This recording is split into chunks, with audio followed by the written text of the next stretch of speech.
سارا الزام لگانا چاہتے ہو بچوں پہ، اپنے گریبان میں کبھی جھانکیں گے ہی نہیں۔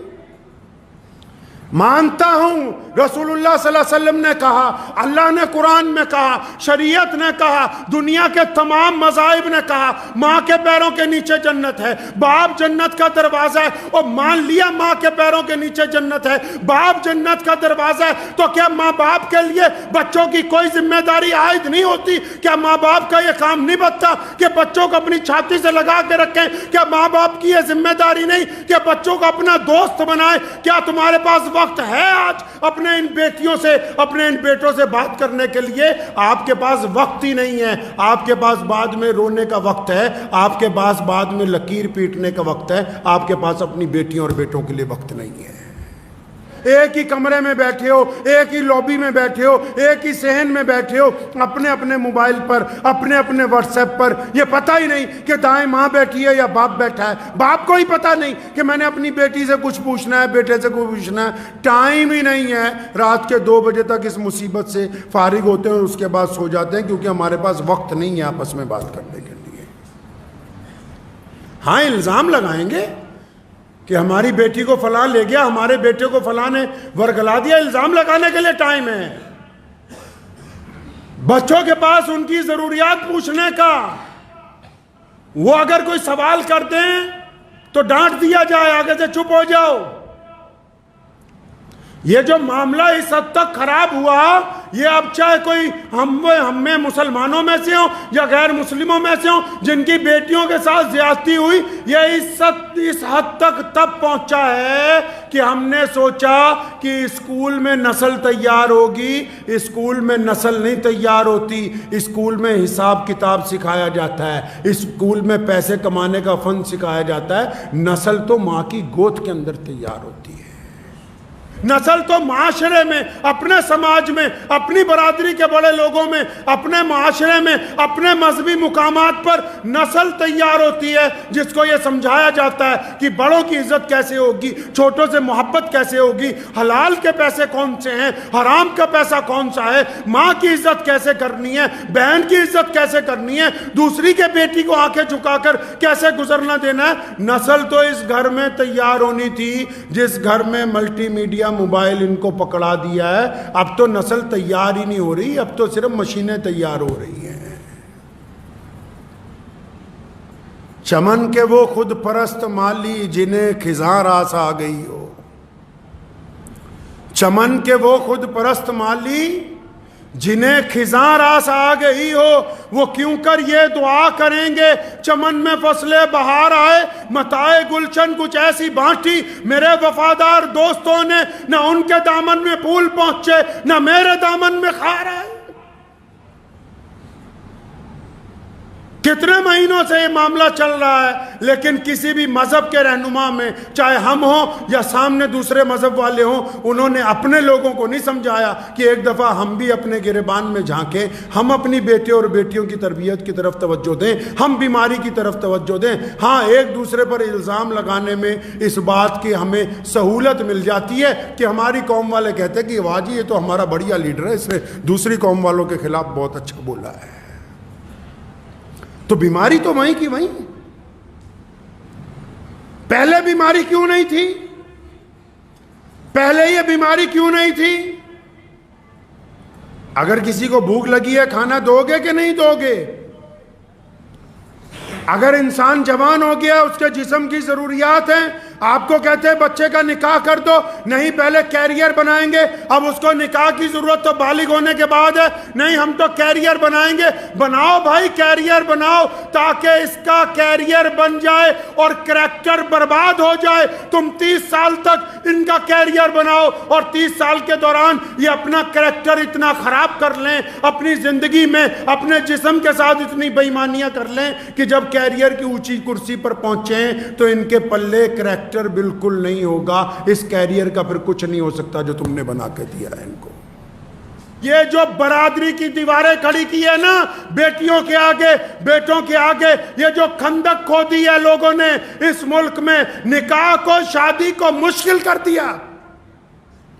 اب جب نکاح مشکل ہو جائے گا، شادی مشکل ہو جائے گی، تو زنا عام ہو جائے گا، عیاشی عام ہو جائے گی، بدماشی عام ہو جائے گی. کیوں؟ جب جائز طریقے تک پہنچی نہیں. آپ نے سنا ہوگا اسلامی قانون، وہ کہتے ہیں اگر کوئی چوری کر دے اس کا ہاتھ کاٹ دو.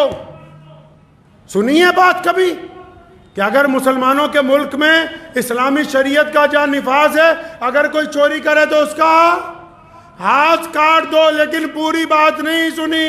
اگر چوری کرنے والے کے گواہ یہ کہیں کہ اس نے روٹی کے لیے چوری کی ہے، یہ بھوکا ہے، اس کے گھر میں بھوک ہے، اس کے پاس کام نہیں ہے، اس کے تن پر کپڑے پورے نہیں ہیں، اس نے چوری اس لیے کی کہ دکاندار بڑھیا سامان سجا کے بیٹھے، اس کے پاس کھانے کے لیے پیسے نہیں، تو پھر وہ قاضی اس بات کا اختیار رکھتا ہے کہ اس علاقے کے ذمہ دار کو، اس علاقے کے سرکاری عہدیدار کو، اس علاقے کے بڑے کو، اس علاقے کے چودھری کو، اس علاقے کے صدر کو بلائے اور اس کا ہاتھ کاٹ دے کہ تو نے یہ کیوں نہیں دیکھا کہ تیرے علاقے میں کوئی بھوکا ہے اور اس کو بھوک کی وجہ سے چوری کرنی پڑی. صرف چور کا نہیں ہاتھ کاٹا جاتا، ذمہ دار کا بھی ہاتھ ساتھ میں کاٹا جاتا ہے.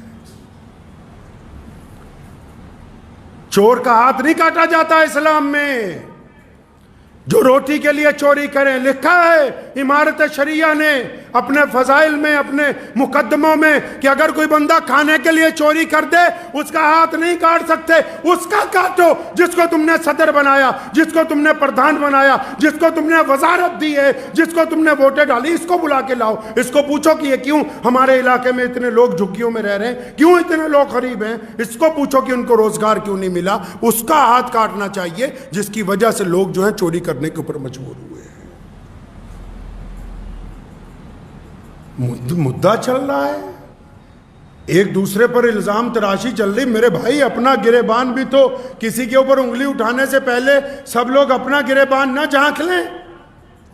ہمارے پاس وقت ہے ہمارے بیٹوں کے لیے، ہماری بیٹیوں کے لیے.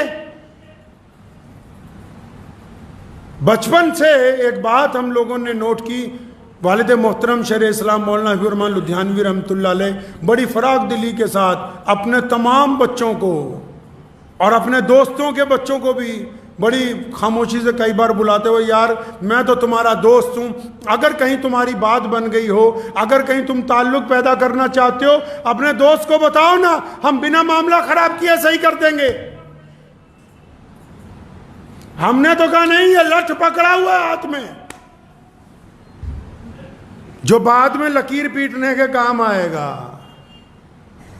ہم نہیں سنتے کسی کی. ہم نے تو کہا الزام تراشی کریں گے. ایک صاحب مجھے ملے ہمارے پڑوسی صوبوں میں، ان کی بیٹی کی شادی تھی تو مجھے فون آیا، بڑے پریشان تھے. میں کیا بات ہوگی کہ لڑکے والے کہتے ہیں کہ نقد 4-5 لاکھ روپیہ دو گے تب بارات لے کے آئیں گے.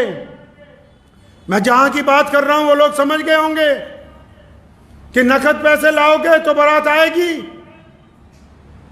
اب جن لوگوں نے اپنی بیٹیوں کے آگے خندق کھود رکھی ہو، ان کو کیا حق ہے یہ کہنے کا کہ ہماری بیٹی فلاں کے ساتھ چلی گئی؟ کیا انہوں نے کبھی اپنے کارناموں پر غور نہیں کیا؟ کیا کبھی اپنے گریبان میں جھانک کر نہیں دیکھا؟ کیا کبھی اپنے بچوں کو وقت نہیں دیا؟ میاں صاحب نسل کو تیار کیجئے اپنے گھر کے اندر، اپنے گھر کو وقت دیجئے. یہ جن لوگوں کے لیے ہم وقت صرف کر رہے ہیں یہ کام نہیں آنے والے. انہوں نے قبر تے بھی نہیں جانا. آپ کے مرنے کے بعد نا جن لوگوں کے لیے وقت لگاتے ہو نا، انہوں نے قبر پہ بھی نہیں جانا آپ کی. کون جائے گا قبر پہ؟ کون جائے گا آپ کی قبر پہ؟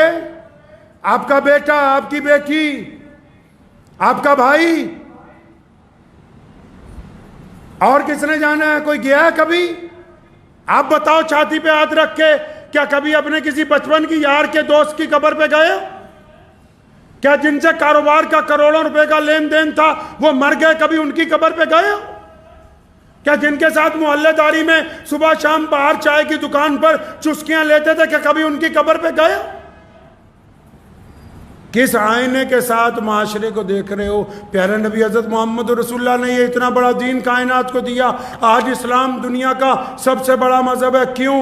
اس لیے نہیں کہ ہم نے دنیا پر راج کیا، اس لیے کیونکہ ہم نے اسلام نے سماجک ویوستھا کو، بچوں کو یہ سکھایا کہ ماں باپ کے ساتھ احترام سے رہنا ہے، ماں باپ کو سکھایا کہ بچوں کو اپنی چھاتی سے لگا کے رکھنا ہے، بھائیوں کو سکھایا کہ بھائیوں کا وفادار رہنا ہے، پڑوسی کو سکھایا کہ پڑوسی کو سکھایا کہ پڑوسی سے بھائی بن کر رہنا ہے۔